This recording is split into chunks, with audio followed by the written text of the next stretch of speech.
जिल्हा नियोजन समितीच्या सभेत आमदार अभिजित पाटील यांनी करकममध्ये दारूधंदे सुरू असल्याची तक्रार केल्यानंतर सोलापूर ग्रामीण पोलिसांच्या स्थानिक गुन्हे शाखेच्या पोलिसांनी राष्ट्रवादी काँग्रेस कार्यकर्त्याच्या दारूधंद्यावर धाड मारून देशी दारूच्या 27 बाटल्या जप्त केल्या। पालकमंत्री जयकुमार गोरे यांच्या अध्यक्षतेखाली बुधवारी जिल्हा नियोजन समितीची सभा झाली। या सभेत आमदार अभिजित पाटील यांनी करकम पोलीस ठाण्याचे एपीआयवर निशाणा साधत खुलेआम दारूधंदे सुरू असल्याची तक्रार केली। निवडणूक आणि लग्न कार्यावेळेस येथील राष्ट्रवादीचा कार्यकर्ता खुलेआम दारूचा पुरवठा करत असल्याची ही तक्रार होती। या तक्रारीची शहानिशा करून कारवाई करण्याचे आदेश पालकमंत्री गोरे यांनी दिले होते।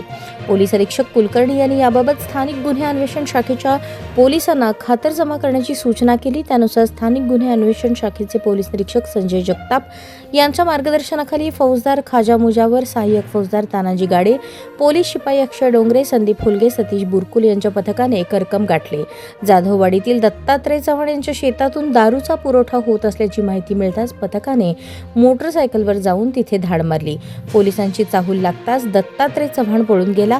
त्याच्या वस्तीची झाडाझडती घेतल्यानंतर तिथे पोत्यावर रिकाम्या बाटल्या मिळून आल्या तर 27 बाटल्या या दारूने भरलेल्या होत्या। या प्रकरणी दत्तात्रय चव्हाण यांच्या विरुद्ध करकम पोलीस ठाण्यात गुन्हा दाखल करण्यात आला आहे।